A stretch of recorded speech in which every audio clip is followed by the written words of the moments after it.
solos en la catedral. Son las 3 de la mañana.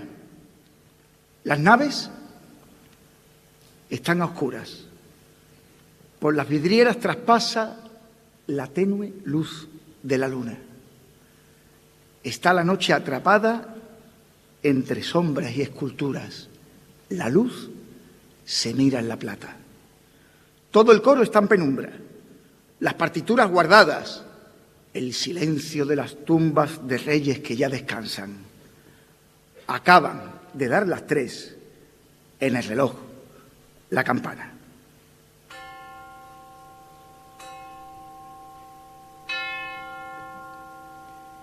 El féretro de Colón, que 4 heraldos levantan por los reinos de Aragón, León, Castilla y Navarra, tiene delante esta noche el paso de la esperanza.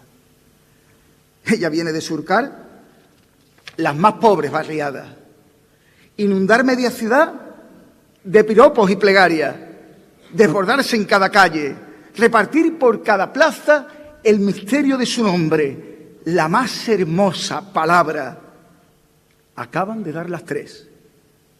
Mañana regresa a casa con su misión ya cumplida. Reposa mi capitana delante del almirante. Colón resucita y le habla. Mira que han visto mis ojos las más gloriosas hazañas, que yo descubrí un imperio, que rehice cada mapa y me encontré un mundo nuevo donde morían las aguas. Después de verte, señora, todo se queda en la nada. Mira que han visto mis ojos paraísos y montañas, puestas de sol encendidas, tierras de miel y guayabas, que exploré los territorios desde Cuba hasta Jamaica. Y es así como empezó a extenderse tu palabra, la fe de tu religión por toda la tierra hispana. Después de verte, señora, todo se queda en la nada, porque has evangelizado entrando en todas las casas, por ti vestidos de fiesta, los balcones y ventanas. De la Oliva a las 3000 hay un puente de Triana que une la calle Pureza a todas las razas gitanas. Después de verte, señora, todo se queda en la nada. Mira que he desafiado a vándalos y piratas, que presumí de valiente y que pequé de arrogancia. Pero te he visto alumbrar la puerta de un hospital con tu faro de esperanza, y entonces vi que había santos vestidos de bata blanca y niños que encarnan héroes, aunque vayan en pijama. A solas la catedral. Son las 3 de la mañana. Y ahora entiendo ya por qué todo el mundo lo proclama. Tú eres rosa de los vientos que soplan en lontananza, la brújula del Adviento, faro que nunca se apaga, luz del Cano y Magallanes, galeones y fragatas, señora de mareante, eres tú la tarazana que protege a las galeras de la corona de España, porque hasta tienes capilla en un buque de la Armada. Después de verte, señora, todo se queda en la nada, que me condene el cimiento, mas no lo supe hasta ahora. Pero tú has sido, señora, mi mayor descubrimiento. Lo digo como lo siento, que en ti no hallo semejanza, mano que todo lo alcanza, porque no tienes frontera, por eso eres misionera y en Triana la esperanza. Primera ovación para el pregonero. En esa charla entre Colón y la Virgen de la Esperanza. Un discurso entre Cristóbal Colón y la Virgen de la Esperanza horas antes de volver desde la catedral a la calle Pureza.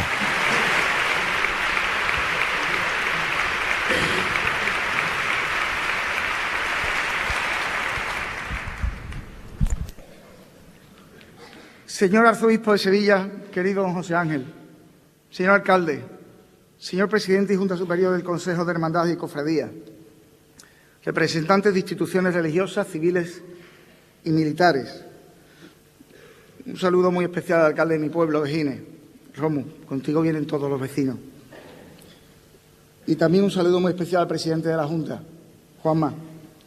vienes muy bien acompañado.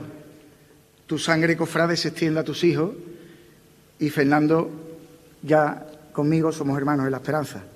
Gracias por venir. Jóvenes de Sevilla, a veces pienso que esto ha llegado demasiado pronto, porque tengo, si el Señor lo quiere, más de media vida sin escribir. Pero hay algo que me dice, este era el momento. Primero, porque este nombramiento parece nacido de la voluntad de la esperanza. Y segundo, porque hoy puedo gozar de la presencia de mis padres en el teatro. Por cuestiones naturales, no todos los pregoneros han tenido esa suerte. Por eso, como dijo el poeta Manuel Alcántara, aquí no se puede aplazar nada. Todo es ahora o nunca. Así que, querido Paco Vélez y Junta Superior del Consejo, gracias por pensar en mí. Gracias, Manolo, por tus palabras. Nos une una de esas hermosas historias que hace posible la televisión cuando acerca la Semana Santa a las eternas horas de una habitación de hospital. Y eso se queda en el corazón para siempre. Y gracias, Sevilla. De verdad que me abruma tanto cariño, tantas esperanzas puestas en esta hora y media que vamos a bailar juntos, como dos enamorados. Porque verán, el pregón es una carta de amor a la ciudad, a sus cofradías. Es una evocación a la infancia, a la primera vez de tantas cosas, a la mano temblorosa de una abuela descubriéndote la verdad de la vida. Ella se llamaba Conchita. Vivió en un corral de vecinos detrás de la calle Pureza, cerca de la tierna mirada de la pastora y con señora Santa Ana como pilar de nuestras vidas. Allí empieza mi historia, pero cada cofrade es depositario de la suya. Cada uno llevamos nuestro pregón dentro sin necesidad de tenerlo escrito. Basta con dejarse llevar por una ciudad que ha mudado su piel con la Cuaresma, que se está despedazando en Azahar y que ha recibido a los primeros vencejos que regresan todas las primaveras. Hoy en San Juan de la Palma veréis que hay silencios que hablan, que Dios calla, pero no otorga. A estas horas la ciudad es como una granada a punto de reventar. No creas, Sevilla, que no siento ese vértigo sofocante que me acelera el pulso cuando pienso en todo lo que ya te han dicho, en la de pretendientes que te han rondado, en la de pintores que te han sacado los colores o en los poetas que han rimado tu nombre y sus versos. Pienso en este pobre periodista que ahora está delante de ti, empequeñecido, diminuto en tu grandeza y que viene a hablarte de cosas nuevas, cuando a ti ya te lo han dicho absolutamente todo. Vengo yo ahora a pronunciarte el discurso de mi vida, el te quiero más prolongado que jamás han salido de mis labios. Yo sé que te han pretendido Bécquer, Cernuda y Lafón, y García Lorca, y Alberti, y de Moguer Juan Ramón vino lomos de platero, que el domingo irá el Señor con él bajando entre palmas las rampas del Salvador. Yo sé que te han escrito los Machado, Villalón, Núñez de Herrera, Aquilino, que robaste el corazón de Juan Sierra y Montesinos, Alexandre, y ahora yo, aquí me tienes delante. ¿Por dónde empiezo el pregón? Si yo solo soy la sombra al lado de tanto sol. Después de Caro Romero, después de Rubio y Buzón, de llevarnos a la gloria Herrera con su pregón, después de las sevillanas que cantaba un trovador a la vera del postigo, ¿qué te voy a escribir yo? Yo sé que te han conquistado el Duende de Camarón, Lola Flores y Bambino, Silvio con el rock and roll, por ti han pasado canciones y mil historias de amor, las de Manolo Garrido, sevillanas del adiós, Rafa Serna, siempre así, el lombo, piano y voz, Manuel Cuevas por saeta cantando desde un balcón, la tuna de Magisterio con su beca y su pendón en la Plaza Santa Marta. ¿Cómo te conquisto yo si he visto a Manuel Carrasco llenando el sol un estadio para cantarte una canción? Yo sé que en tu pentagrama hay más de un compositor, Albeni, Falla y Turina, y está la familia Fon, Madrugada Belmoreno, de Farfán a Marbizón, Julio Vera y su corneta, Hidalgo con su tambor. Si lo has escuchado todo, ¿qué te voy a contar yo? Yo sé que has sido la musa, la fuente de inspiración que le enseñaste a Murillo el lenguaje del color.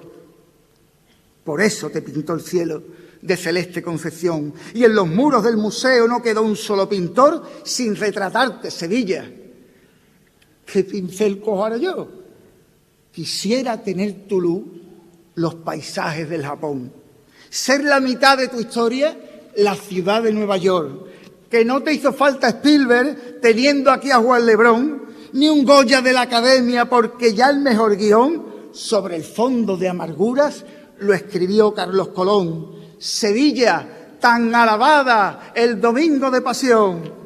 Solo te falta Sevilla. Si algo solo te faltó, fue el pregón de los pregones que nunca nadie escuchó y dejó Pascual González escrito en su corazón. Dejo mis torpes palabras en las manos del Señor, que si Él pudo con la cruz, con Jesús me muero yo. Y tómate esto, Sevilla, como una carta de amor entre esos enamorados que se pasean los dos por el puente de la vida. Esto va por ti, Sevilla, arriba el Hijo de Dios. Bonito piropo a Sevilla, pasando por los nombres de tantos y tantos artistas como le han cantado, le han tocado artistas a nuestra ciudad. De la literatura, de la pintura, un sinfín, ¿no?, de pregoneros y terminando parafraseando. La Semana Santa es nuestro primer amor de la infancia. Pocas cosas comenzamos a querer tan de repente. Los primeros besos al aire son para nuestras imágenes. Nuestros primeros piropos son un guapa que tiene soniquete de guardería, de carcajada en el patio. Hay un ventanal en la plaza del museo al que se asoman cada año sus pequeños monaguillos antes de que salga la cofradía. Con esa cara de asombro vemos pasar el tiempo y antes de que nos demos cuenta, lo vivido formará parte del territorio de la nostalgia. De la infancia será eso, la nostalgia, lo único que nos quede.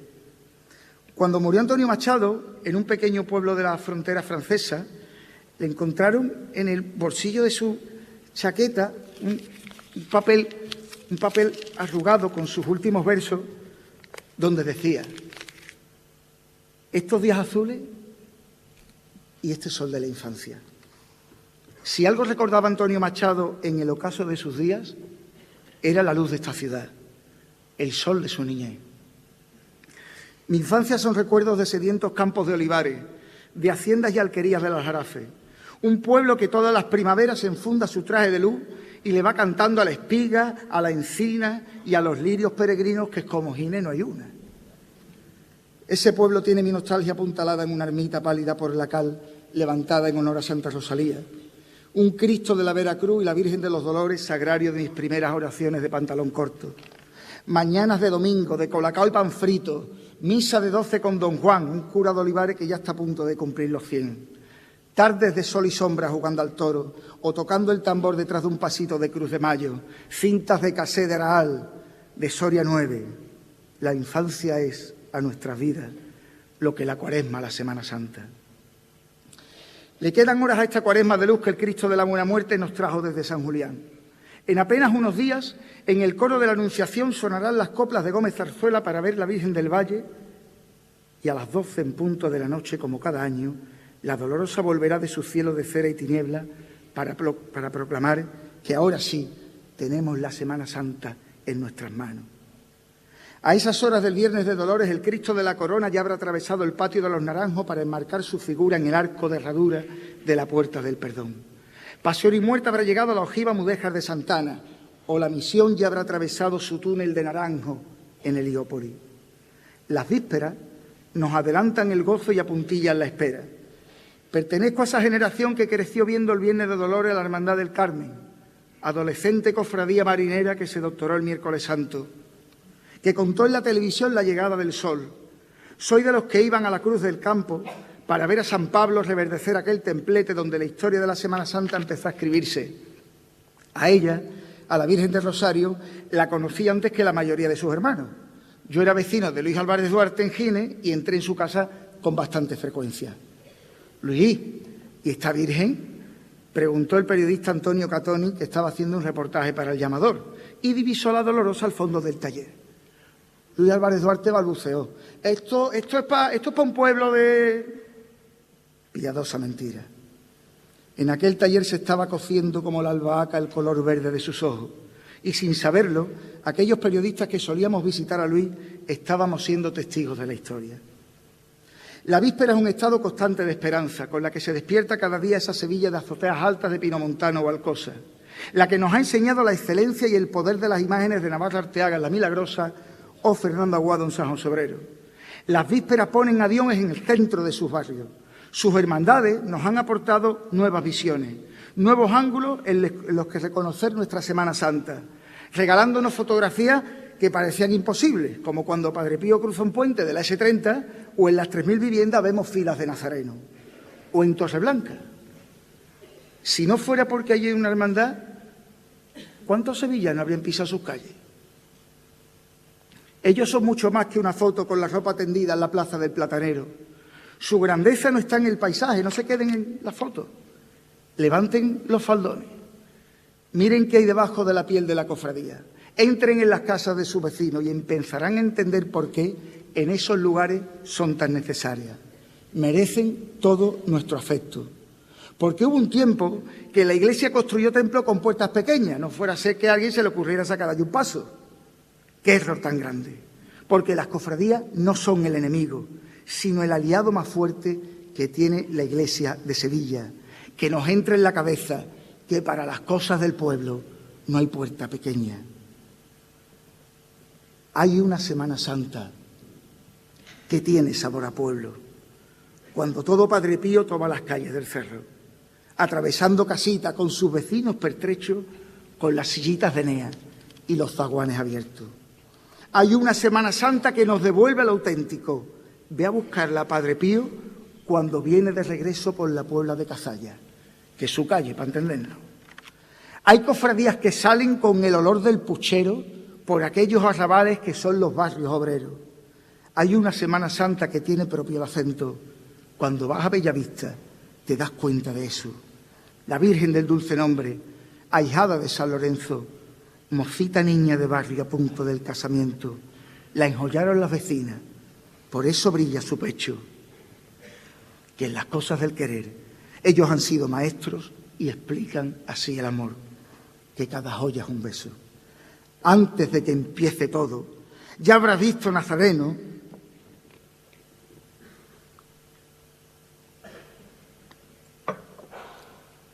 ahora sí, antes de que empiece todo, ya habrás visto nazarenos con la ilusión en los ojos, canastos con caramelo, monaguillos que andan solos, detrás de cada cortejo vendiendo el tío de los globos, las corchas en los balcones que está el balcón para una foto, costaleros tatuados desde el talón hasta el hombro, madres con los bocadillos escondidos en el bolso para el pequeño nazareno que se estrena y está ansioso. Hoy la vida nos enseña su lado más poderoso. Sois los barrios, bienvenidos, no hay Sevilla sin vosotros. Y ahí está, el momento de dar cabida a las cofradías de llamadas de víspera. Ha pasado por todas ellas, ¿no? Ha pasado por todas las hermandades del Viernes de Dolores, del Sábado de Pasión, y ha reivindicado los barrios como imprescindibles para la ciudad de Sevilla.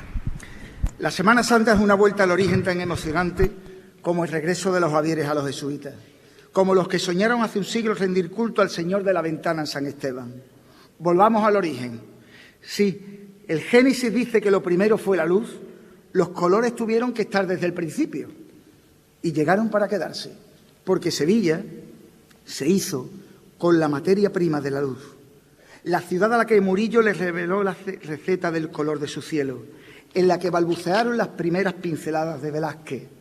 La Sevilla en la que García Ramos le cogió la medida a su fiesta, que enamoró a Sorolla, Antonio López.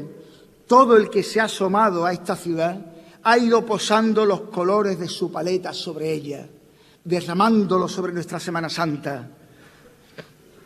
¿Qué sería de nuestra fiesta sin el color? Si aquí pintamos de colores hasta el cortejo de la Veracruz. ¿Te has fijado en los colores que hay en la Semana Santa? Verde que te quiero verde, verde como la esperanza, verde pétalos del gallo soñando con esmeralda, verde como los jardines que cruza la Candelaria, que se funden en el palio los árboles del Alcázar. Verde que te quiero verde, como el color de las ramas, ora Cristo en Montesión y le tienden una trampa y entre verdes olivares 30 monedas de plata a la vera de Santiago. Es el precio de la farsa. Verde, que te quiero verde, verde olivas romanas cimbrean en la calle Orfila, Panadera y Almazara, y verde el de las pupilas de la flor más sevillana, que son los ojos del valle, donde la luz se desmaya para pintarlos de verde, pero con brillo de faca. ¿Has visto que los colores compiten por relucir? De blanco la ves venir, es el blanco de la paz que pinta en el porvenir el color del antifaz. Mantel de la Eucaristía, blancos hilos para el pan, moneda que compra al cielo, harina de otro costal que se amasa en los terceros y en los hornos de Alcalá. Blanco el alba, monaguillos vestidos de blanca cal, de blanco los ves reír, de blanco la ves llorar, cuando viene en plenitud, despertando el azahar, la Virgen de la Salud. Blanca la espuma del mar, de un oleaje de plumas entrando en un hospital.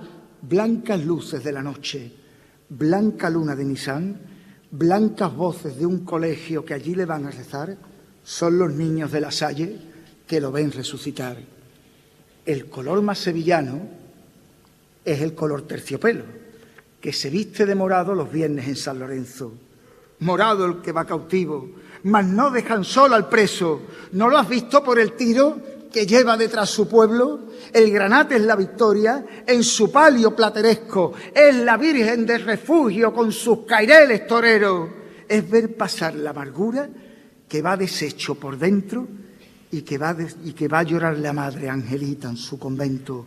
Santa Cruz es rojo fuego en el cartel del Consejo, el palio rojo de Ojeda, nostalgia del Macareno, como el del Cristo de Burgos con sus varales de seco, y rojo como la sangre que le provoca un lancero, allí donde en San Martín tienen título de imperio. ¿Cuántos colores Sevilla tiene la fiesta del pueblo? Con el azul de Murillo, Sevilla pintó su cielo, azul mirada en Nervión, pupila de los sedientos, azul y plata en la Iniesta con todo su ayuntamiento, terno azul del Baratillo, que va manchado de albero, y azules tornasolados en las aguas del museo.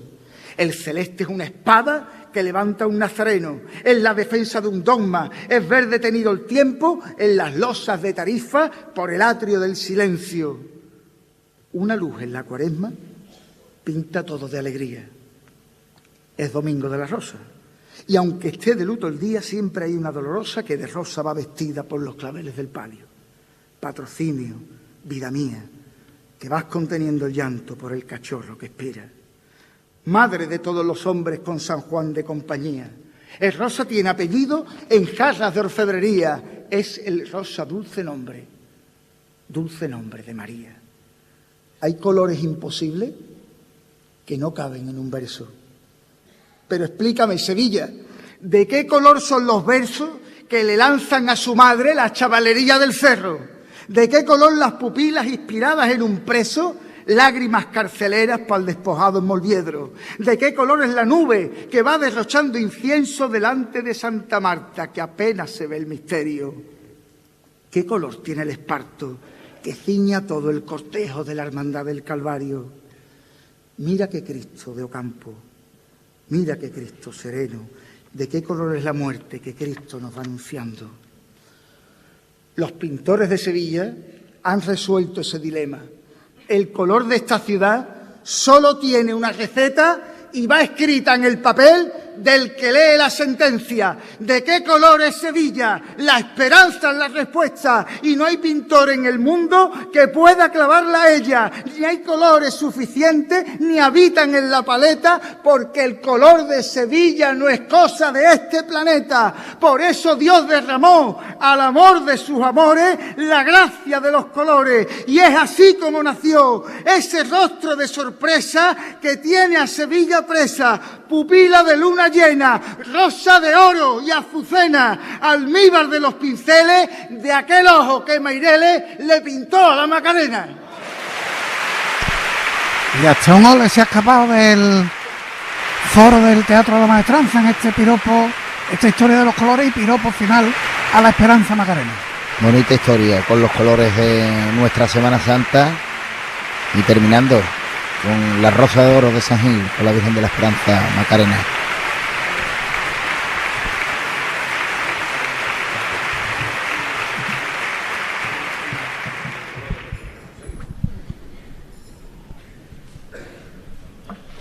haber que rellenarle el agua, ¿eh? A ver si va a tener que ir en libre a echarle un poquito Aquel de agua. ojo que Mairele le pintó a la Macarena le ha robado a la ciudad el sueño de casi 4 meses. Más de 100 días, que no es poco. Si algo le faltaba a la esperanza para humanizarse ha sido padecer como padece su pueblo. Dijo el Papa Francisco que tener esperanza no es cuestión de edad, porque hay ancianos que tienen los ojos llenos de luz. Tampoco la Macarena tiene edad, porque después de la restauración de Pedro Manzano ha recuperado la luz de sus ojos, los de hace 100 años, del primer besamano de San Gil.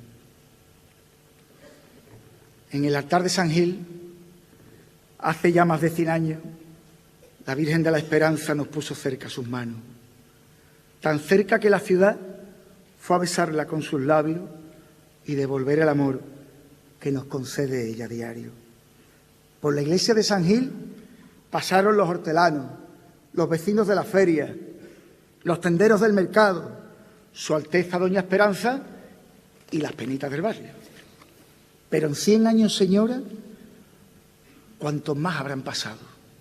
Pasó Rodríguez Ojeda, el negro luto del gallo, los vecinos de Escobero que en un corral la ocultaron y la foto del cajón por un exilio forzado. Pasó la malla, el tisú, Esperanza Elena Caro iluminando con oro aquel 31 de mayo el manto de la señora coronada bajo palio, la plata de marmolejo en su camarín labrado, los varales como juncos del taller de Cayetano. Pasó Gamero y el sueño que transformó su tocado y el pellizco de la frente que se inventó Pérez Calvo, cual pirámide de Egipto, pero al modo sevillano. En el pecho macareno sigue Garduño regando la rosa que no es de encaje, que es del oro vaticano, que arrodilla las legiones de todo el imperio romano. Pero en 100 años, señora, ¿cuántos más habrán pasado? La Inmaculada de Grosso, el azulejo del arco, el cartel de Juan Miguel, el ardecó, los retablos, las 4 caras de Cuervo y las 4 de Ricardo. Te pintó Carmen Lafón, que parecía tu llanto el mismo Guadalquivir fundiéndose en el Atlántico. Las mariquillas toreras que tiemblan en el tocado, Juanita Reina, su pelo, la toca de sobremanto, el oro de los devotos, las joyas de Pilar Calvo, que era viuda de Banús, y gloria del mecenazgo. ¿Qué te habrán dicho hasta ahora desde el primer besamano? Rodríguez Buzón, Alberti, Muñoz y Pavón, Machado, Quintero, León, Quiroga, y en un balcón la Jurado cantándote por saeta con tan solo 20 años. Se va un siglo y viene otro y nos queda Joaquín Caro. Yo sé con qué está más guapa, como hoy ya estás en el paso, tus mejillas clareadas, tus ojos purificados, la mirada de hace un siglo de tu primer besamano. Por ella el tiempo no pasa, porque está Pedro Manzano, que le ha devuelto su madre a todos los sevillanos. ¡Qué barbaridad! ¡Qué momento de pregón! ¡Vámonos ya! Ya nos podemos ir, nos vamos ya, pues. Qué momento más bonito, más especial. ¡Qué barbaridad! Qué momento más especial, más bonito. Le rellenan el agua porque se ha vaciado en esta logia a la Virgen de la Esperanza Macarena después de lo vivido. Y sin duda va a ser uno de los momentos que van a pasar a la historia de este pregón del 2026. Y además dando a cada uno su sitio, ¿eh? Pedro Manzano. Te fuiste por 4 días, tardaste tanto en volver, no nos lo vuelvas a hacer, que sin ti no hay alegría, ni hay verso, ni poesía, muchacha de gracia plena, lo sabe la luna llena y también las mariquillas, 5 lágrimas que brillan en tu pecho, Macarena, no es tu barrio quien te extraña, te extrañó toda Sevilla, que extrañaba tus mejillas y el aire de tus pestañas. Ay, niña de mis entrañas, Sevilla pierde su brillo sin la reina del castillo, y tanto lloró tus penas que ha secado las azucenas que ha perdido el giardillo. ¡Qué barbaridad! ¡Que media Verónica la ha pegado a lo de la restauración de la Macarena! ¡Qué bonito! ¡Qué pasaje tan bonito! En los 5 minutos que lleva refiriéndose a la Virgen de la Esperanza. Cómo ha rematado la historia de Pedro y cómo ha vuelto con el verso directamente Y cómo ha jugado, ¿no? Con esas azucenas del Giraldillo, emocionado el pregonero. Sevilla tiene en su esperanza el aliado perfecto para combatir sus males. Es como una bocanada llena de gracia que entra por San Roque, que se detiene en la mirada romántica de la Trinidad y que atraviesa el arco para entregarse en San Gil. Si el Adviento cada año nos lo trae el vientre de la esperanza, la Epifanía nos llega a través de la túnica persa del Señor. Por eso los Reyes Magos entran en Sevilla por San Lorenzo, siguiendo el rastro de una estrella que dejó de ser fugaz la noche en la que decidió quedarse para ser luz de Triana. ¿Te has fijado alguna vez por qué el Señor de las Penas mira al cielo de Sevilla? Está buscando una estrella. Está buscando en los cielos una ruta jacobea que lo lleve desde Flandes a donde se ha fugado ella. Es el camino de luz que empieza en la Nochebuena y termina en el instante que prende la primavera. Entre que nace y que muere, Sevilla tiene 2 noches que son 2 noches de Reyes. Esa luz de 2000 años que cruza los continentes ha dibujado un camino lleno de cuerpos celestes para venirse a Sevilla y unir Belén a Occidente.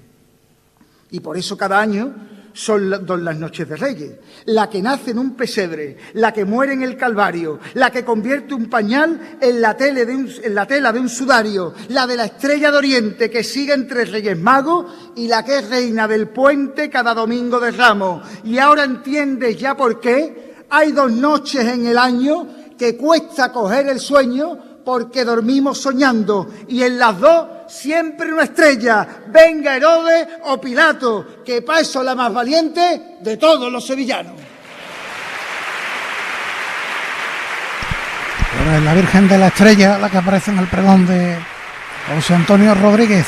Jugando con las 2 noches de Reyes, la de los Magos y la del Domingo de Ramos. Hoy 22 de marzo es el Día Mundial del Agua. Los cofrades tenemos una relación difícil con el agua. La hemos sufrido y lo peor es que saca al hombre del tiempo que todos llevamos dentro. Pero el agua es la vida. Y sin agua no habría naranjos para enmarcarle la muerte al Cristo de las 7 palabras cuando sale, o para perfumar el regreso del palio de las penas de San Vicente en las mieles de la marcha de Panteón, o para crearle el aroma a la despedida del paso de los servitas cuando cruza el corazón de naranjo de Santa Isabel. El agua es esa marisma de luz que David Toro ha estrenado en el pecho de la Virgen de Rocío, donde se refleja el brillo de su coronación. El agua es ese Guadalquivir que sale del costado de un Cristo de Llanes por el que navega la nostalgia de un pasado en San Jacinto, y en las aguas me quedo. De los bordados del último traje de luces que vistió mi padre como matador de toros, nació hace 15 años una saya para la Virgen de Guadalupe. En un vestido de torero viajan las preocupaciones, los miedos, la incertidumbre y la soledad que padece el maestro. ¿Acaso es el mismo miedo, la misma incertidumbre, idéntica soledad a la que aflige a la Virgen María camino del Calvario? Esos hilos de oro que ayer pisaban el albero, hoy los lleva pegado al vientre la Madre del Cristo de las Aguas, el crucificado que presidió en la Real Maestranza de Caballería una Eucaristía en el marco del Congreso Eucarístico de 1993. Por tanto, la única imagen que ha cruzado a hombros de sus hermanos la Puerta del Príncipe. ¿Tenía o no sentido aquel vestido, papá? Cada puntada de ese hilo suena a timbal y a clarines, suena a puerta de toriles, tardes con el alma en vilo. Ahora yace ese vestido en el vientre de una saya, porque donde ese oro vaya, también va el miedo adherido. Mas que nadie se preocupe, que ella es madre de un torero que triunfa en el albero, el niño de Guadalupe, porque el Cristo de las aguas no tiene miedo a la muerte, que Dios reparte su suerte y barre siempre pa' casa. Que no pierda la esperanza, que volverá a su capilla como lo sacó Sevilla, a hombros de la maestranza. Otro guiño torero, en este caso un traje de torero de su padre, la Virgen de la Virgen de Guadalupe, efectivamente, y ese recuerdo al Cristo de las Aguas en la maestranza. Ojos que no ven, corazón que no siente. ¿Cómo que no siente? ¿Cómo que no se puede sentir a ciegas? En la Veracruz, cada Cuaresma, decenas de personas ciegas tienen la oportunidad de palpar con sus manos cada palmo del cuerpo roto de su crucificado. Con la yema de sus dedos acarician el sudario, las llagas, los cabellos, el rostro del Cristo más antiguo al que se le reza en Sevilla. Cuando eso sucede, aquellos niños, hombres y mujeres son capaces de ver por la piel, de querer con sus manos. Quizás se pueda ser ciego para ver el amanecer. Nunca se es ciego para amar. Quiero dirigirme a los jóvenes que están en este teatro, a los que siguen el pregón desde sus casas, a los que lo verán fragmentado en las redes sociales y a los que tal vez dentro de unos años vayan a buscarlo a YouTube. El Papa Francisco invitó a los jóvenes a soñar para que no se volvieran pensionistas de la vida. Tenemos la obligación de soñar. Por algo nacimos en la ciudad de la esperanza, donde se sueña despierto. Admiro profundamente a esa juventud que es capaz de hacer lío, como dijo Francisco, de vivir la fe en sus cofradías, que es compatible con los nuevos lenguajes que nos acercan a Dios, desde las redes sociales a la música, desde Rosalía a Hakuna. Admiro a esa juventud que llena las facultades, los centros de formación profesional, que aprende idiomas, que maneja la inteligencia artificial. Todo ese talento también está al servicio de las cofradías. Pero los jóvenes también tienen muros que derribar. ¿Cómo explicar que uno de los principales problemas de la juventud sea la salud mental? También en esto la gente joven ha sido valiente para visibilizar un trastorno que afecta ya a 1 de cada 7. ¿Y qué tiene que ver esto con las cofradías? Pues que las hermandades desarrollan una labor silenciosa que también acude a esa llaga. Nos podemos sentir orgullosos de los cientos de proyectos de caridad que impulsan, como el Centro de Estimulación Precoz del Buen Fin, que esconde tanta belleza como los altares de su priostía. Pero hay otro tipo de obras sociales que no cuestan dinero, que las hacemos por pura condición cristiana. Y es lo que orgullosamente os quiero explicar. En el siglo de las comunicaciones, de la era digital, de las redes sociales, en estos tiempos en los que parece que todos nos conocemos y estamos conectados, paradójicamente es cuando más soledad tiene el ser humano. En España 2 millones de personas mayores de 65 años viven solas. No digo que la soledad sea mala, lo que es malo es sentirse solo. Una pandemia que afecta ya a nuestros mayores y que solo se cura con afecto. La Madre Teresa de Calcuta dijo que la pobreza más terrible es la soledad y el sentimiento de no ser querido. Por eso las hermandades llevan toda la vida siendo dique para tanta soledad. Porque llenan de alegría la vida de muchos de nuestros mayores. Porque en un templo donde haya una hermandad, nadie se debe sentir solo. No somos conscientes que nuestra mayor obra social no viene del bolsillo, sino del propio corazón. Y hablo expresamente de la gente joven. He visto delante de mis ojos cómo chavales que en sus escuelas, por ser diferentes o por tener algún tipo de discapacidad, le daban de lado. Y sin embargo, en sus hermandades, en sus grupos jóvenes, han sido integrados y lo más importante de toda esta historia, han sido felices. De esa obra social nunca hablamos, porque a las hermandades les sale sola, lo llevan dentro, como el de abrazar a aquellos que en sus casas, en sus entornos familiares, no han sido comprendidos por su manera de amar, por su manera de ser, y sin embargo han encontrado el respeto, la comprensión y la empatía en las hermandades. Y por cierto, donde muchos de ellos han hallado en las cofradías un lugar donde proyectar sus sensibilidades artísticas, que no es otra cosa que conducirnos a Dios por el camino de la belleza. Que ninguna persona joven se sienta solo por el motivo que sea. Las hermandades también en esto hacen pedagogía.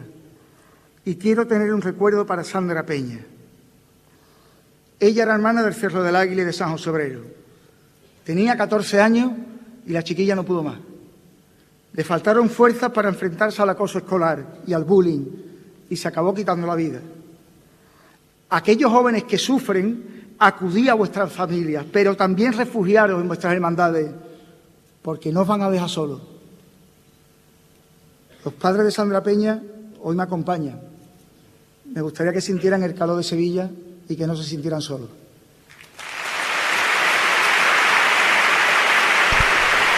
Y esta ovación no ha llegado por el camino de la poesía, ha llegado por el camino de la sensibilidad y la denuncia a esos chavales que por sufrir acoso escolar pues terminan como Sandra Peña quitándose la vida. Y nos está enseñando la retransmisión del consejo pues a sus padres y a su hermano, los tres unidos por las manos entre la calurosa ovación de Sevilla,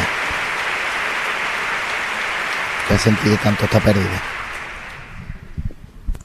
Desde que la mañana del Jueves Santo el sol proyecta su letanía de luces sobre las azoteas de la ciudad, hasta que en la noche del viernes, en la calle Castilla, se apaga el último candelabro del guardabrisa del palio de la O. Entre esos dos momentos bombea el corazón de la Semana Santa. Entre la cruz de las toallas de los negritos, la cruz que abraza el cirineo de San Isidoro y la cruz vacía de San Buenaventura, cabe toda la historia del arte. Itálica le dio pátina de escultura romana a la sobrecogedora figura del Señor de Pasión. Pedro Roldán abrazó las entrañas del barroco para dejarnos a Cristo orando en Montesión, al Nazareno de la O estrenando el puente, elevado en la cruz en los cielos de Santa Catalina, o a punto de descender en todo ese misterio que rodea la carretería. Su hija, la Roldana, fue la primera mujer empoderada de la Semana Santa. Al principio no le dejaban ni firmar las obras, por ser mujer, pero al final los reyes acabaron claudicando para que fuera la escultora de cámara. Entre el jueves y el viernes santo, la Virgen de los Ángeles se vuelve en Art Déco, la de la Victoria en el oro nacido de la piedra plateresca del Cabildo, el Cristo de la Coronación de Espina entre los espejos y las rocallas de Gonzalo Bilbao, y el Nazareno del Valle estrena todos los años una visión contemporánea de su propio rostro en el paño donde se lo enjuga.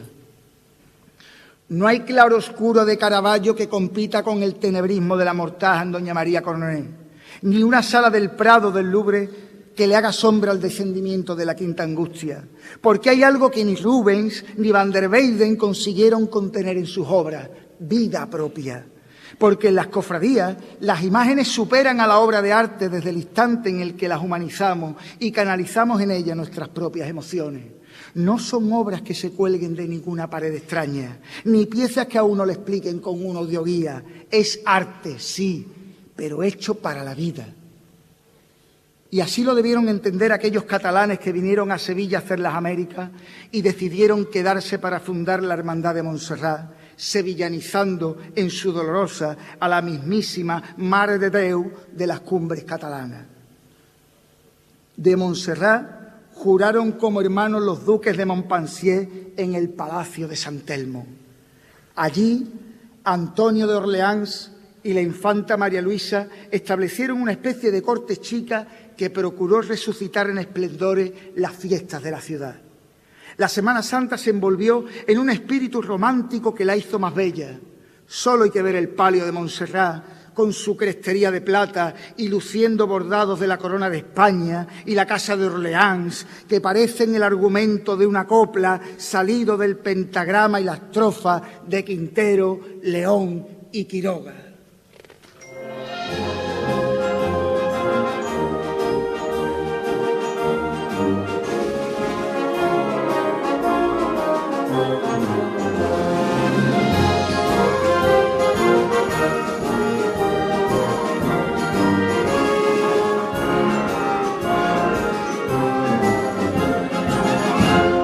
hermana Dalia cuidaba Sevilla en el parque de los Montpensier, y parece que fue ayer que una virgen catalana se hizo clavel de Sevilla a los pies de la Giralda. Ella vino de la seda y de aquellos que soñaban con llegar al nuevo mundo, y entre jazmines y dalias al palacio de San Telmo fue a cautivar a una infanta. Ella nació entre telares, pero es la más bella dama que entró jamás en palacio. Señora de 1000 batallas, que va vestida de reina con rango de soberana, con castillos y leones, cruces de Calatrava, toisón de Carlos III y flores de lis bordadas.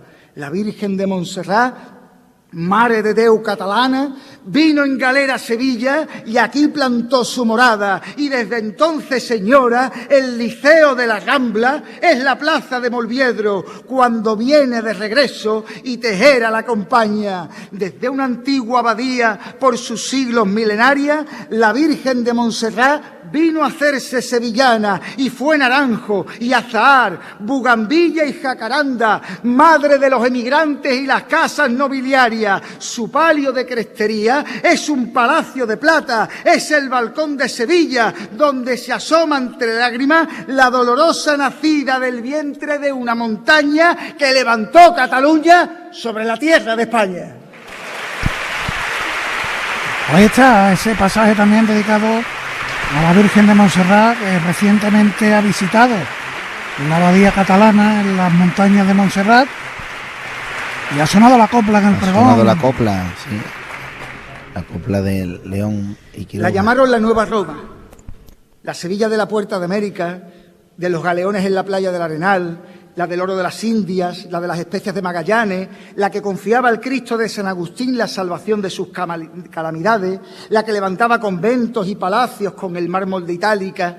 A aquella Sevilla llegaron desde Florencia los Bucareli para hacerse hermanos de la soledad y ponerle el nombre de la Virgen a la isla mayor de las Malvinas.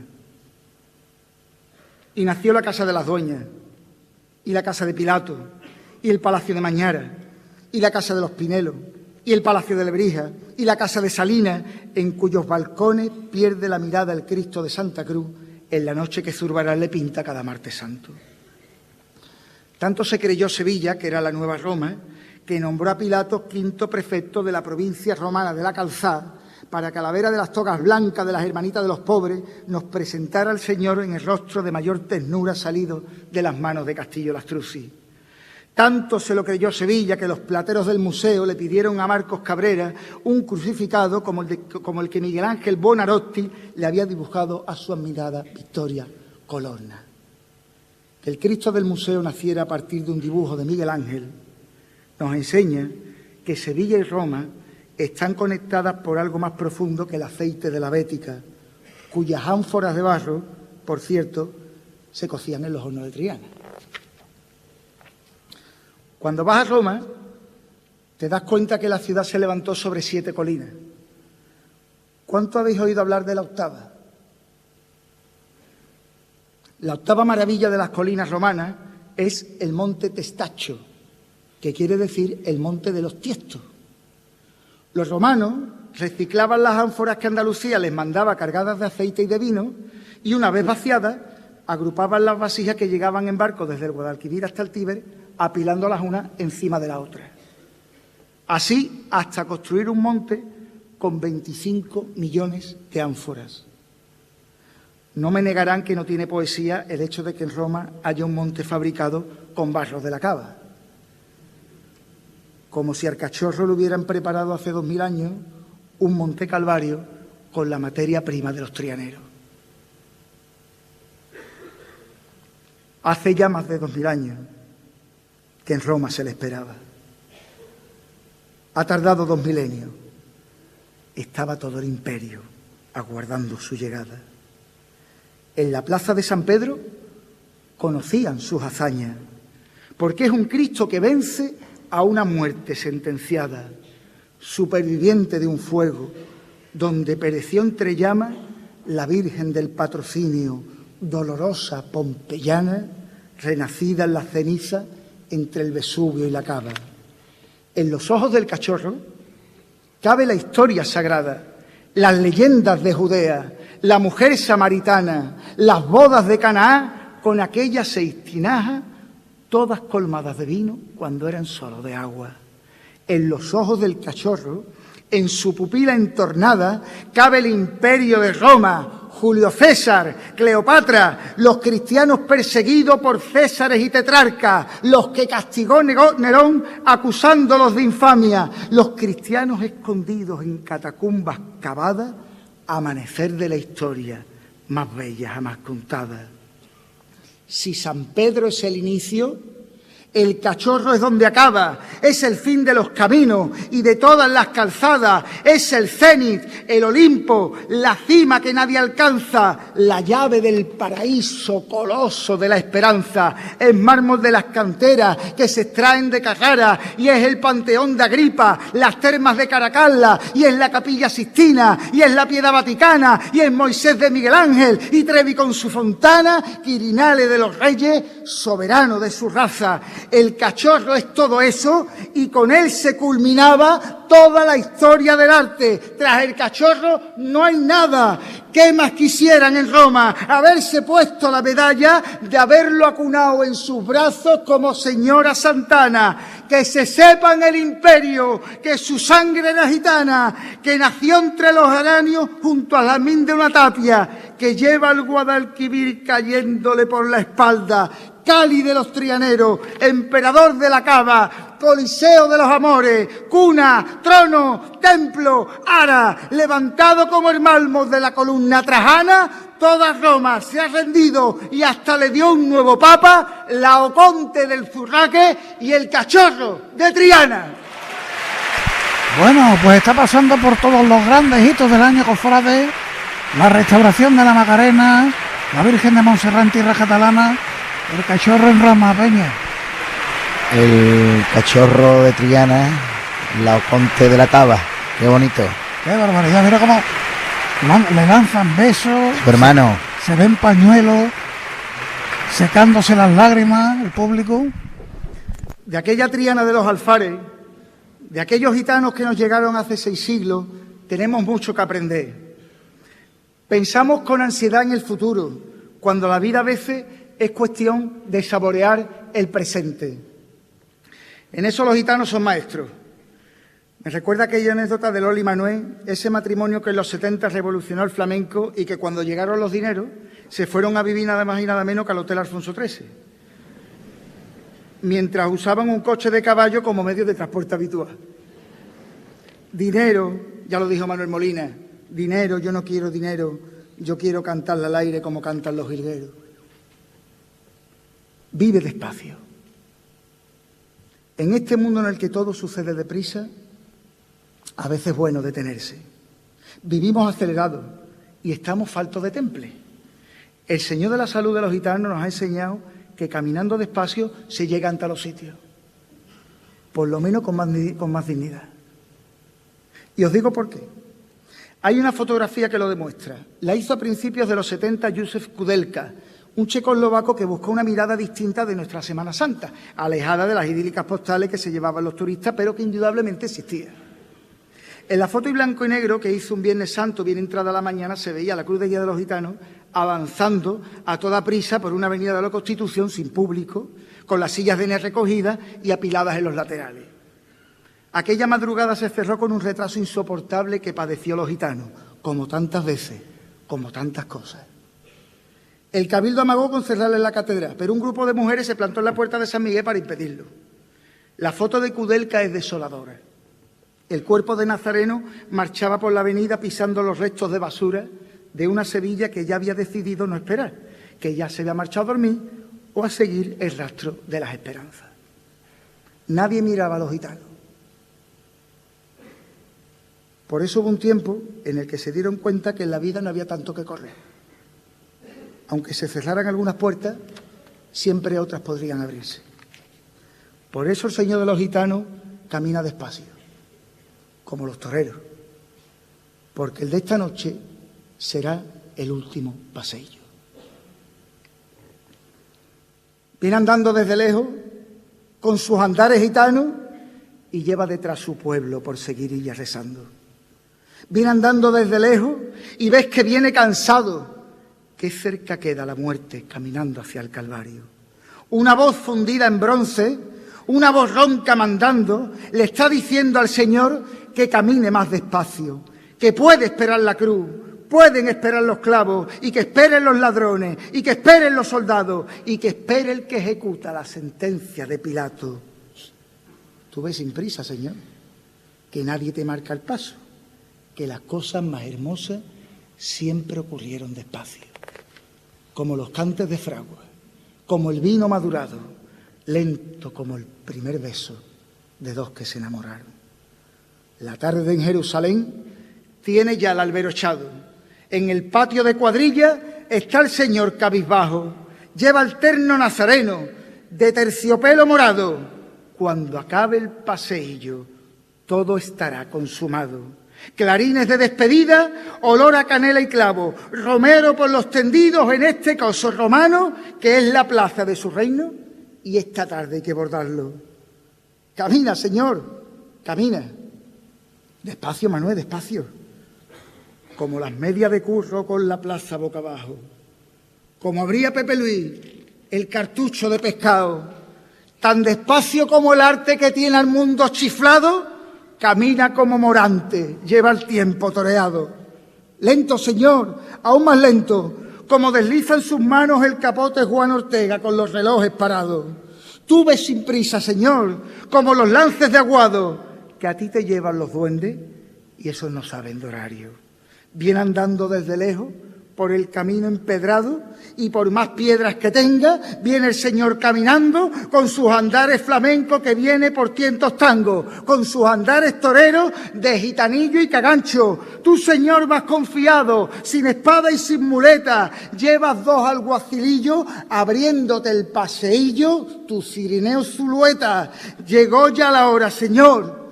Hay 3 cruces en lo alto, se rasga el velo del templo, oscurece hasta el ocaso. Con su mantilla de angustias está María esperando. Tiene a Ramón Sotovarga sosteniéndole el sudario, cogido como un capote para cuando quieran bajarlo.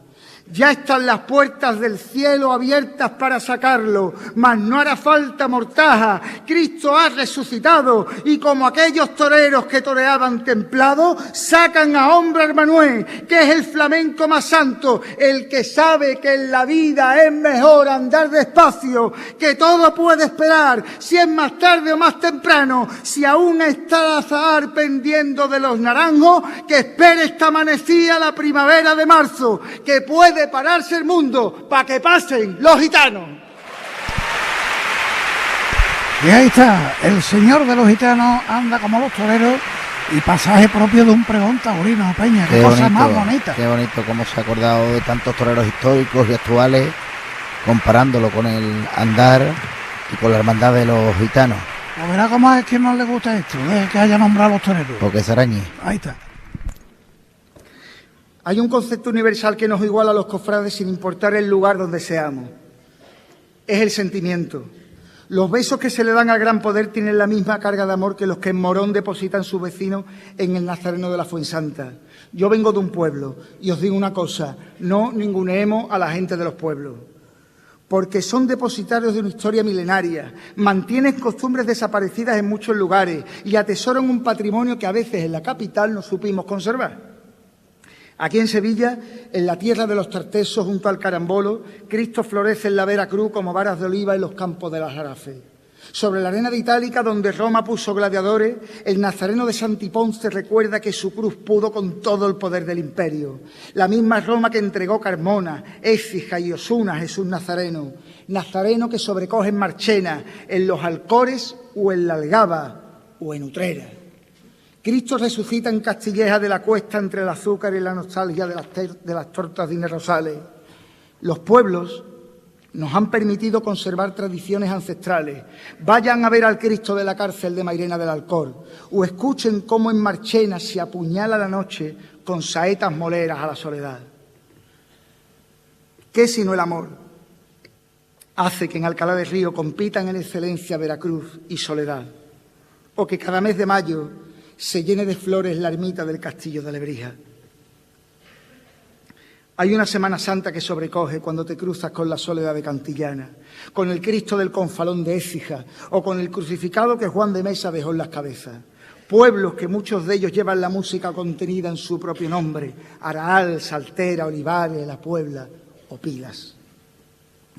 Aquí en la capital dicen que San Lorenzo es el pueblo más cercano a Sevilla, que entre las tapias altas de los conventos de San Clemente y Santa Rosalía, en esa especie de cardo romano que es la calle Santa Clara, habitan todos los ingredientes de un municipio. San Lorenzo se viste de pueblo y se alimenta en el aceite hirviendo de las croquetas de Casa Ricardo.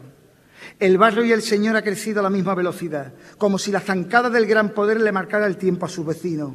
Ahora quiero que entremos juntos en la basílica. Después de besar el talón del hijo de la ciudad, al final del pasillo que te devuelve al templo hay dos inmensas fotografías de Fran Lorca de la cara del Señor.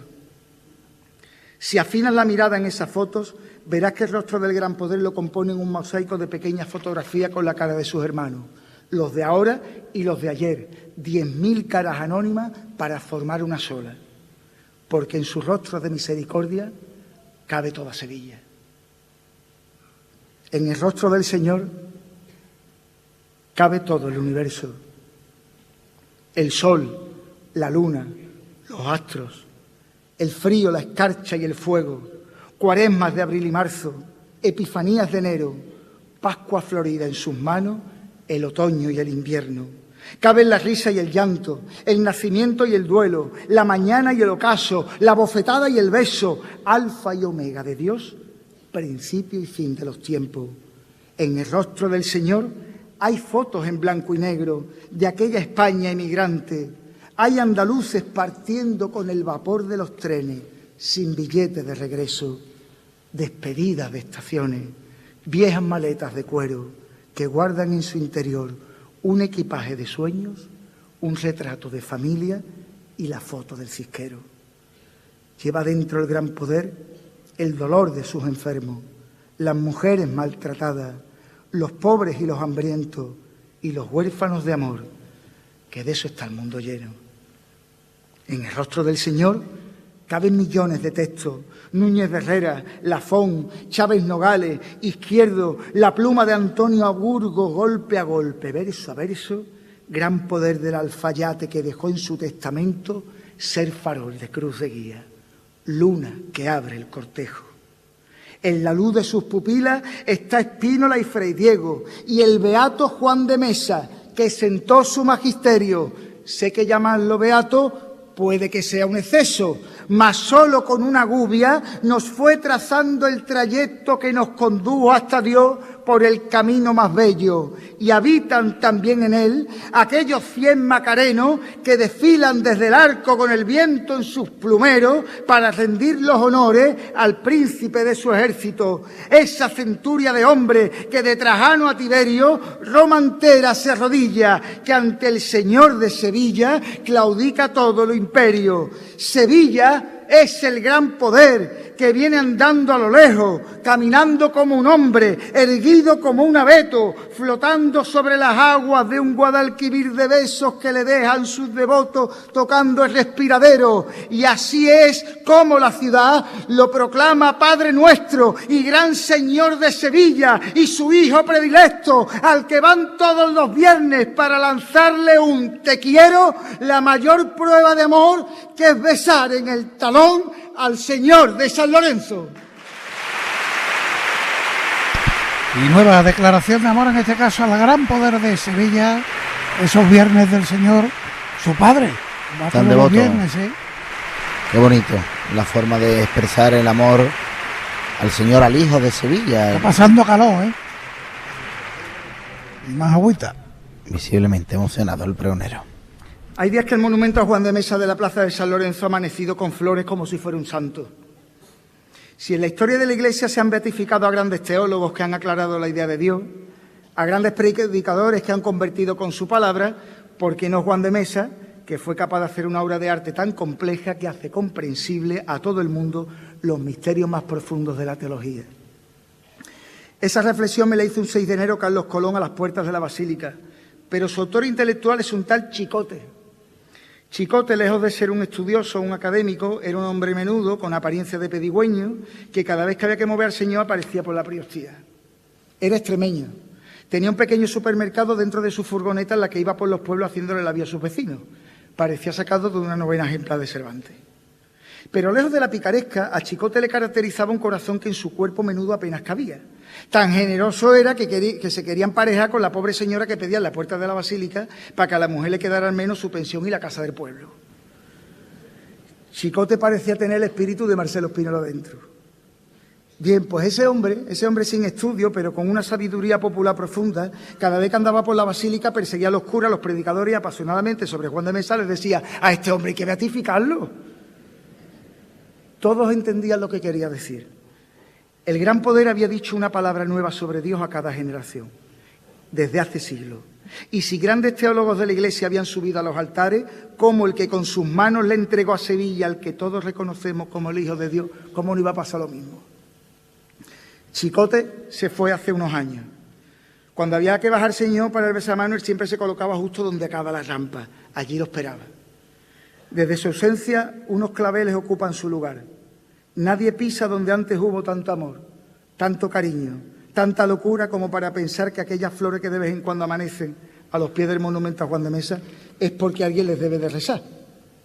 Quizás sea la mujer que pedía la puerta de la basílica, la que Chicote quería salvar con su muerte, que al fin y al cabo es lo mismo que el Gran Poder hizo por todos nosotros. Pero Juan de Mesa sigue siendo un misterio que nadie todavía ha sido capaz de revelar. ¿Cómo es posible que alguien que murió tan joven fuera capaz de tallar de manera casi simultánea un catálogo de imágenes tan sobrenaturales como las que salieron de su taller? Del Cristo del amor al de la conversión, del Gran Poder al Cristo de la buena muerte, del Nazareno de la Rambla al Cristo yacente. Pero sobre todo, ¿cómo alguien que es capaz de hacer todo eso, la historia luego lo borre del mapa? Como si no hubiera existido, hasta que en el siglo XX empiezan a aparecer los papeles con su nombre. Todo empezó en el sudario del Cristo de la Clemencia. Un encargo a Montañés, Mateo Vázquez de Leca, una cruz con 4 clavos y aquel Dios de la madera, descubriéndole al barroco que también hay muertes nuevas. Y por eso los jesuitas, a su discípulo Mesa, le pidieron que emulara una muerte tan serena que acabó dando lecciones sobre el canon de belleza. Cristo de los estudiantes, buena muerte, ciencia cierta. Con su estampa los alumnos hoy se forran las carpetas. Cada domingo de Ramos, mientras muere, nos enseña que en los pliegues de un sudario el amor nunca se pliega. Un pelícano pellizca su pecho porque alimenta la vida, que es un regalo que nos dejaron de herencia. El amor es tan grandioso que con la cruz nos demuestra que aun siendo duro el camino, con amor no hay quien nos venza. El hombre que esculpió a Dios, qué misterio nos encierra. Solo Fernando Carrasco lo descifró en su novela. Son sus manos el milagro, son sus gubias la proeza que lo talló colosal entre sandimas y gestas. Cristo de la conversión, espejo donde naciera el rostro del Gran Poder sobre un pedazo de tela que sostiene una mujer venida de Cesarea. Mañana será su entierro. Después de que lo descienda, llegará hasta San Gregorio para un duelo entre tinieblas. Y aunque lo veas en la urna, es su muerte la manera de decirnos que su amor vencerá sobre la tierra, porque su muerte trasciende lo tangible y la materia, porque este Dios nos traspasa como la espina en la ceja del Señor del Gran Poder, que su piel no es de madera. Ya se dijo en este atril, ya lo dijo aquí un poeta: carne de Dios sevillana, y benditas sean las huellas que dejaron en su rostro las manos de Juan de Mesa. Y bueno, se puede decir más alto pero no más claro. Ha pedido la beatificación de Juan de Mesa y Velasco. A través de una anécdota de Chicote, a través de un personaje, un extremeño conocido y querido sevillano. En la plaza de San Lorenzo guardo las sombras de mi adolescencia. Aunque ya no huela a café recién hecho en el Sardinero, este barrio sigue untado por la gracia del tiempo. Estas calles vieron jugar a Bécquer, mendigar a Marcelo Espínola, componer a Vicente Gómez Zarzuela, bailar a Realito, esculpir a Ortega Bru o bordar a Esperanza de Nacaro. En la parroquia hay un altar que guarda los primeros besos al talón del gran poder y que ahora custodia a la Virgen del Dulce Nombre. Allí descubrí cada gubiazo de castillo en ese misterio que expone de espalda al Cristo más firme de toda la Semana Santa. El Señor que nos enseña a poner la otra mejilla. Allí aprendí lo que era una noche de montaje. Me embriagué del olor a limpia plata. Supe lo que era la intimidad de una priostía. Cuánto me acuerdo de José Manuel Elena, que en el cielo que ahora pisa ya debe de haber visto a la Virgen, con la claridad con la que a escondida la contemplábamos en el casinillo mientras la peinaba Lolina, la camarera.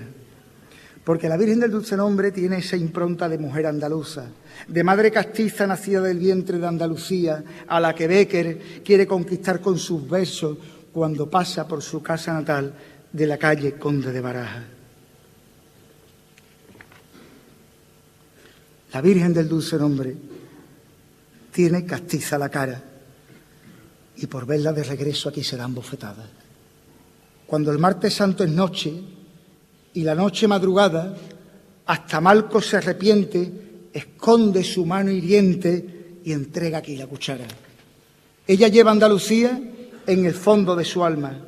Ella es Sevilla de Albeni, el amor brujo de Falla, Julio Romero de Torre pintándola de gitana, un palio regionalista como la Plaza de España, el delirio de Farfán escrito en un pentagrama, Lerata y Pedro Morales soñándola en una marcha, porque esa Virgen castiza, la más bella sevillana, de regreso a San Lorenzo la espían por las ventanas. Dulce nombre de María, cuando pasas por la casa de aquel poeta andaluz, hasta Bécquer se desata. Tú vas envuelta en la luz, él se queda sin palabras y en 3 palabras lo clava, que poesía eres tú.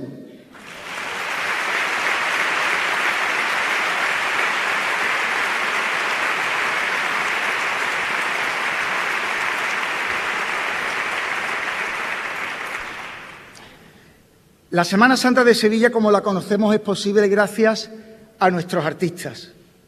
Si les hablo de arte, hoy la memoria escoge el camino más corto para herirme, porque busco un hombre de pelo cano y anchas gafas de pasta en la accesoria del Corral de la Corona de la Puerta Osario. Es mi abuelo paterno, Antonio Rodríguez de Torres. Él tallaba muebles en la fábrica de los Certales, pero como en su casa apretaba el hambre y eran muchas las bocas que alimentar, por las tardes se dedicaba a tallar pasos para la Semana Santa. Sus gubiazos y su sudor están en el canasto de las 3 caídas de San Isidoro, en el Señor de la Victoria del Porvenir o en el barco neobarroco del Cristo de Montserrat. Hubo un paso que él a solas talló en aquel Corral de la Corona, la balconada más pronunciada a la que se asoma Caifás todos los lunes santos, el antiguo paso de San Gonzalo, que como tantas cosas perdió nuestra Semana Santa y ahora disfruta el Nazareno de León. Después de aquello, ese paso ha sido contemplado por un papa, Benedicto XVI, en la JMJ de Madrid, y también se ha paseado por Roma durante la procesión magna del Jubileo de las Cofradías. Ha tenido al menos una feliz segunda vida. Quizás porque en mi casa el arte es lo que nos ha alimentado, siento un profundo respeto por todos los artistas. Por eso me duele que a veces jueguen con su pan y los que le abren la puerta a ese juego sean precisamente gente de nuestras cofradías. Y les explico. Andalucía ha tenido y tiene los mejores proyectistas de arte sacro del mundo. Artistas cualificados que con un lápiz son capaces de soñar cualquier cosa y plasmarlo en un manto, en un palio, en un retablo. Pero este mundo globalizado que nos ofrece nuevas oportunidades también nos enfrenta a nuevas amenazas.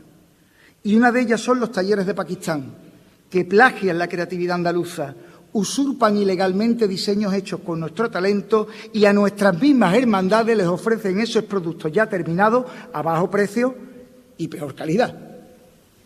Claro, ellos bordan con plástico lo que nosotros hacemos de manera artesanal en hilo de oro y con una dosis de amor y sentido de la tradición que no se pueden plagiar. Yo os animo a no caer en las redes de este mercado oscuro de tráfico de enseres plagiados que atentan contra la propiedad intelectual de nuestros creadores y tiran por tierra a los nuestros. ¿De qué sirve jactarnos de hacer obras sociales si, por otro lado, ponemos en peligro a un sector que lleva siglos creando empleo y dando lo mejor de sí para realzar la belleza y el culto de nuestras imágenes? ¿Para qué sirve? ¿Qué vamos a enseñar en el futuro en las vitrinas de nuestras casas de hermandad si nos entregamos a talleres de dudosa honorabilidad y nula excelencia? Yo os lo digo, con ironía, pero por soleá. Oye.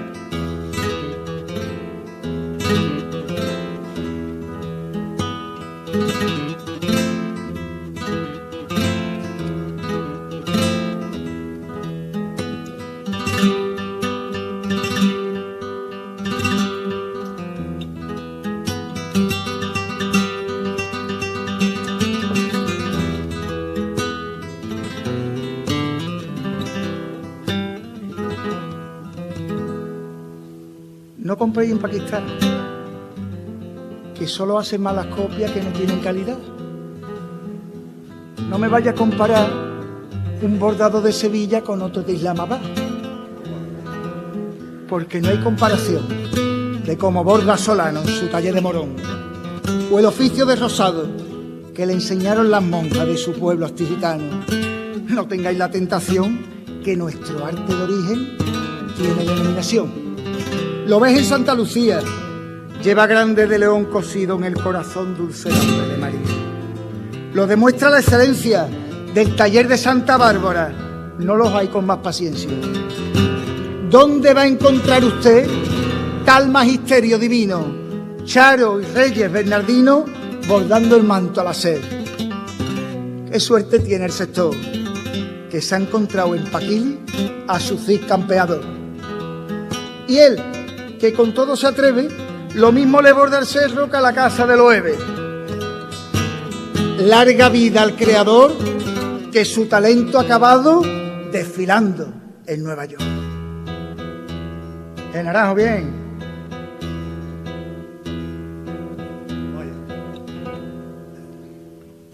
Y en este arte universal no hay género, ni fronteras, y no hay techos de cristal, que aquí van todas por igual.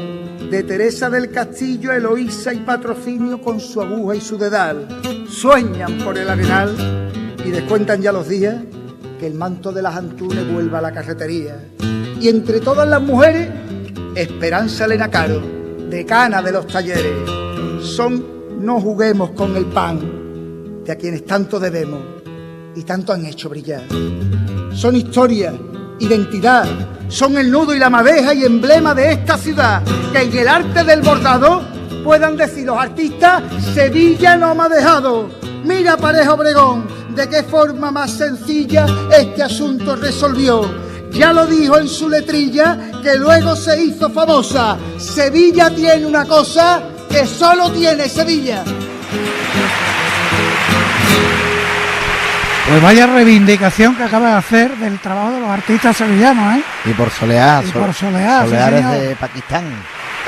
Es como lo ha nombrado en su pregón a este pasaje, este capítulo, y con gracia, con arte y con una carga de reivindicación enorme. Y así se lo reconoce. Estará contento Paquili, ¿eh? Le ha hecho una campaña. El Cid campeador. Sí, señor. Y la guitarra ha sonado en directo, ¿eh? Que nadie piense que era un hilo musical. Por el maestro Naranjo. Voy terminando.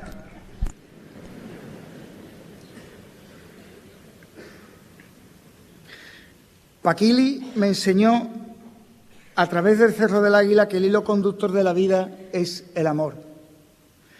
Verán, el cerro se levantó con pequeñas casitas de gente venida de los pueblos que buscaban trabajo al calor de la exposición del 29. Y allí se quedaron sufriendo las inclemencias de la posguerra, lo perdieron todo en la riada del Tamarguillo, pero tenían un último clavo al que agarrarse, el asidero más noble en torno al que construir sus vidas, que era la nueva vecina del barrio, la Virgen de los Dolores.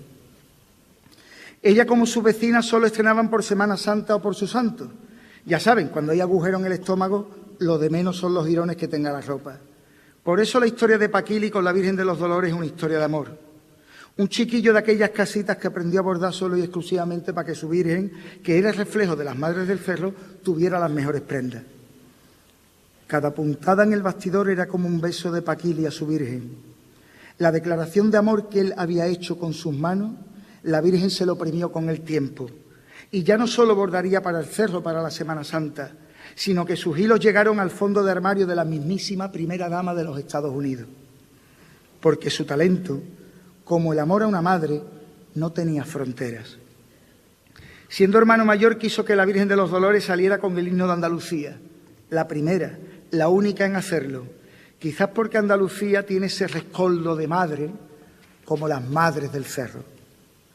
Hay un poeta peruano, Santos Chocano, uno de tantos viajeros que vinieron a nuestra tierra a principios del siglo XX, que dijo aquello de: es a ti a quien debo, madre Andalucía, los desbordamientos de mi fantasía y las marejadas de mi corazón.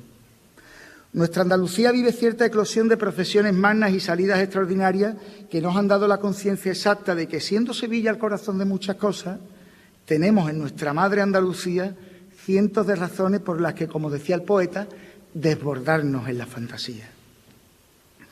La fantasía de la Málaga que peregrina descalza tras el cautivo o que pone Roma a los pies de la esperanza.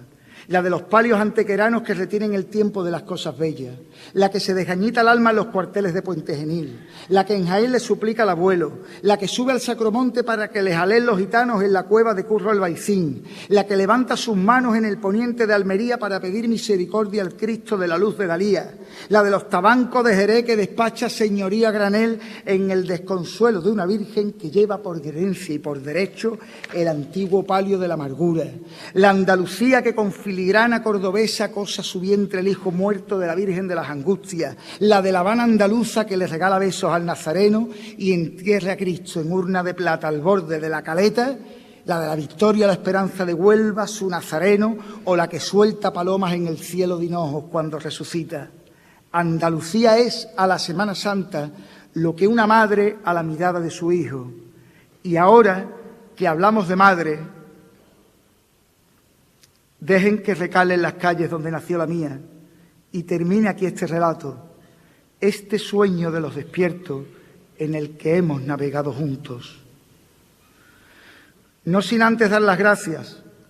La Semana Santa que llevo dentro no cabe en un pregón ni en una vida, ni podré jamás pagar tanto cariño, tanto afecto recibido por parte de las hermandades que me han agasajado con todo tipo de honor en estos meses.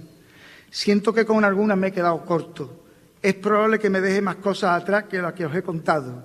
Me hubiera gustado seguir el consejo de Manolo Vázquez, que le dijo a mi padre: niño, la faena cortita, que son 20 pases y que con 20 pases las orejas ya tienen que estar cortadas.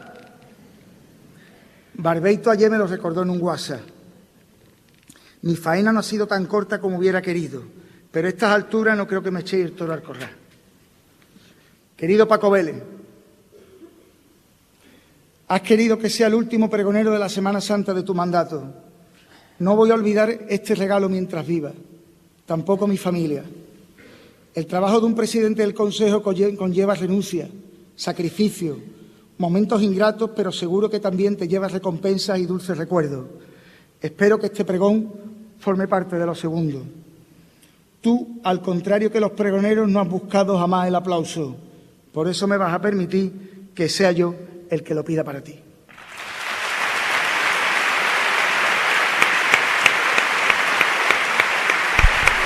Bueno, le honra pedir la ovación para Paco Vélez en su último pregón. Su último pregón de la Semana Santa. Se lleva la mano al corazón el presidente del Consejo y hace el gesto del abrazo al pregonero.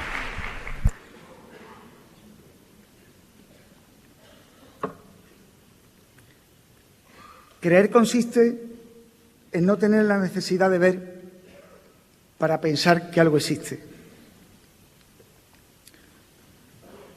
La vez que he tenido y la vez que he sentido al Cristo de las Tres Caídas más cerca de mí, ni siquiera podía verlo. Muchos de ustedes saben por qué lo digo. Una tarde de octubre de hace 9 años me diagnosticaron un cáncer que había que intervenir con relativa urgencia. Los que habéis pasado por algo así, los que estáis luchando por derrotarlo, sabéis que el mero diagnóstico es un tsunami que te sacude por dentro y te deja absolutamente derrotado. Ese día, al anochecer, busqué el calor del Cristo de las Tres Caídas. Llevaba algún tiempo retirado del culto No estaba en la capilla, sino en el estudio de Pedro Manzano. Hasta su puerta llegué. No había ni un alma en la calle. Me senté en la acera, mirando a la puerta del taller. Os puedo asegurar que aquella conversación con él ha sido la más intensa, la más profunda y la más dichosa de cuantas hemos tenido. Y yo ni siquiera podía verlo. Os digo una cosa, nunca responsabilicé a Cristo de lo malo que me pudiera ocurrir, ni busqué varitas mágicas en su poder. Sería injusto pensar que los que padecen es porque Dios lo permite. Tan solo pedí serenidad y fuerza y confié mi vida en las manos de la esperanza, porque donde mis fuerzas terminaban, comenzaban las de Dios. Vine hasta ti derrotado, como un soldado abatido que había perdido una guerra al borde de un precipicio. Mira que tú me enseñaste que ser los pies de mi Cristo nos hace tal vez valientes, expuestos a un sacrificio, que los que llevan costal nunca se dan por vencidos. Vine hasta ti derrotado, pero tú estabas ya herido, y entendí entonces, Señor, que tu dolor frente al mío era mucho más profundo. Aunque parezca un delirio entregarse por amor y amar a tus enemigos. Vine, Señor, derrotado, y me enseñaste un camino que era un camino de luz. A cada uno de sus hijos Dios nos entrega una cruz y con esa cruz vivimos. La derrota en la salud, la ausencia de un ser querido, un tren que cruza Adamuz sin llegar a su destino. Me has enseñado, Señor, a fiar mi vida a Cristo. Puse en tus manos mi vida, porque en ti mi amor confío. Y si mueres en el suelo, yo, Señor, muero contigo. Y a su Cristo de las tres caídas se agarró el pregonero cuando la enfermedad hizo acto de presencia peña. Una experiencia vital que ha compartido con nosotros desde la visible emoción de sus lágrimas. Y qué momento para rematar este el pregón. marinero en tierra se puso un día en las manos de la esperanza. ¿Se han fijado alguna vez en ellas? Las manos de la esperanza de Triana tienen su propio lenguaje. Fue cosa de un vestidor, Fernando Morillo. Él explicaba que el pañuelo que sostenía con su mano derecha no era para ella, sino para la gente que lloraba. Por eso cuando la vestían San Jacinto, estiraba su mano hasta los confines del mundo donde hacía falta que llegara la esperanza. Mientras tanto, la mano izquierda Fernando la apuntaba al corazón. Era la mano que se señalaba como esperanza. Yo soy la esperanza, toma mi pañuelo. Ningún teólogo de la Iglesia ha explicado con tanta sencillez un mensaje tan profundo. Nada es por casualidad. Cuando este pregonero fue nombrado, a las pocas horas comenzaba la misión de la esperanza. Ese pañuelo estaba a punto de llegar a los lugares donde más falta hacía, a los balcones de la Oliva donde se asomaban los nietos de los desterrados, a los humildes, a la humildad del Padre Pedro, el salesiano que se nos fue en diciembre y que nos recordó quiénes éramos los preferidos de Dios. Ese pañuelo que alcanzó el hospital el día que nació Bosco y que llegó a tiempo para el trasplante de médula de Victoria Esperanza. Nada es por casualidad, porque su mano tendida está el consuelo y la calma. Donde llegue su pañuelo, allí estará la esperanza.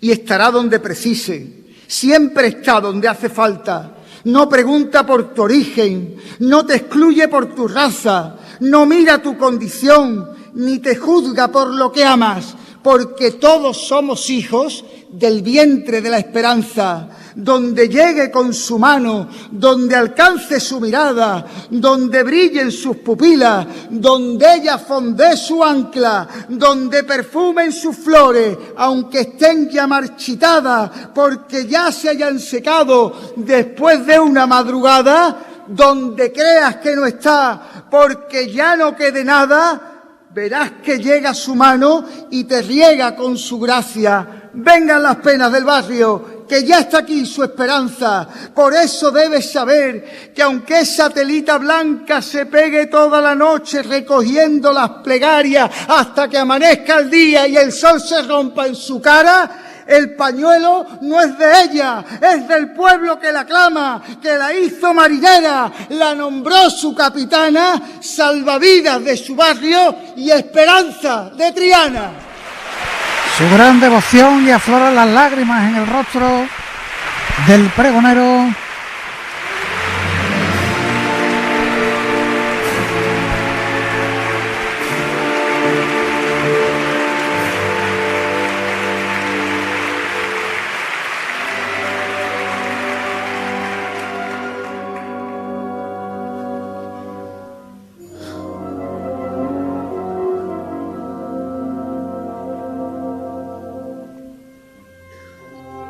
Aquí termino. Una vecina de La Oliva, al ver llegar a la Virgen, entre lágrimas, le dijo: «Esperanza, te amo». Y eso me recuerda a las últimas palabras del Papa Benedicto XVI, en su lecho de muerte. Contaba la enfermera que lo atendió, que en su último suspiro de vida le escuchó decir: «Signore, te amo, Señor, te amo». ¿Cómo es posible que toda la teología, que todo el pensamiento de uno de los papas más sabios de los últimos siglos quede resumido en su último soplo de vida en un sencillo «te amo»? Y todo ese conocimiento y ese bagaje intelectual haya llegado a la misma conclusión que una vecina del Polígono Sur con una frase espontánea, salida del corazón. ¿Será que Dios al final del camino, con nuestras diferencias, nos iguala a todos? La Semana Santa que vamos a vivir será eso, decirle te amo a Cristo, te amo a María, cada uno en el idioma de sus propias emociones. Yo, Esperanza, te diré te amo en el exceso en el que me enseñaron a quererte.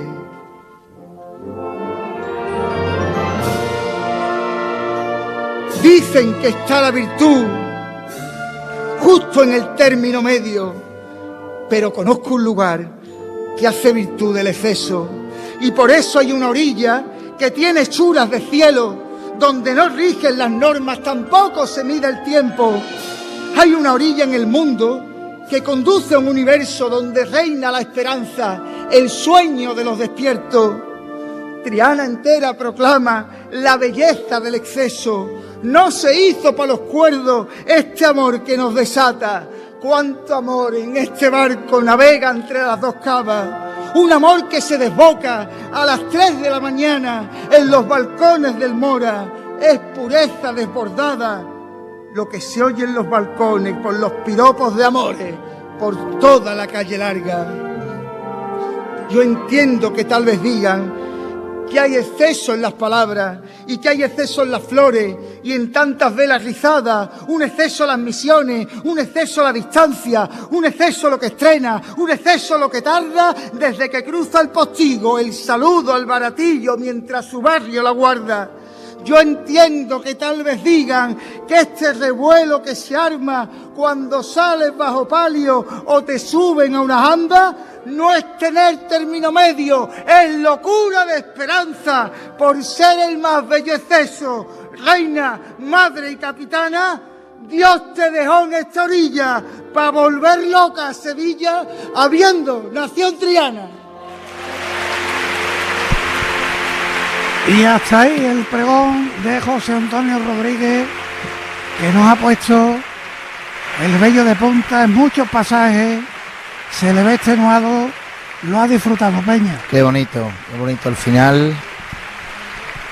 Qué pregonazo nos ha regalado José Antonio Rodríguez Benítez. Por ser el más bello es eso, reina y madre capitana, Dios te dejó en esta orilla para volver loca a Sevilla, habiendo nacido en Triana. Sí, señor, un pregón que en su parte final recuerda a del José María Rubio, su maestro. Ya se ha dicho en algún momento del pregón, en la presentación, aunque él con 2 penitas me muero, que ni fui costalero, ni pude nacer en Triana. Y en este caso, pues ahí está el final del pregonero, que ahora está buenísimo. El saludo, como si estuviera recorriendo con su mano derecha los tendidos de la Real Maestranza de Caballería de Sevilla. Estamos en la otra maestranza, en el teatro. Como si tuviera el capote plegado. Sí, sí. Y el capote plegado es el pregón, y con la mano ha saludado y ahora se abraza con Monseñor Seis Meneses, con el arzobispo de Sevilla. Mientras no cesan las palmas del público que abarrota el teatro de la Maestranza. Bueno, pues a las 12:32 comenzó el pregón, la disertación de José Antonio Rodríguez. A las 2:06 de la tarde ha concluido con estos bravos que llegan desde el foro de butacas, el patio de butacas. Sigue lanzando besos el pregonero, la mano derecha al corazón, y se ve que lo ha disfrutado muchísimo. Ha terminado extenuado el público en pie. Está la familia, su familia llorando, sí, emocionada. Hasta aquí el pregón, Peña. Llega el momento de los himnos, el de Andalucía, el de España, y a mí me ha puesto el cuerpo en querer ver pasos ya. Ha sido el anuncio. En pregón tiene que anunciar. Y ya está aquí la Semana Santa. Escuchamos el himno.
Los sones del himno de Andalucía, y ahora será la marcha real, el himno de España, para concluir este acto del pregón, y yo creo que en general nos ha dejado un muy buen sabor de boca.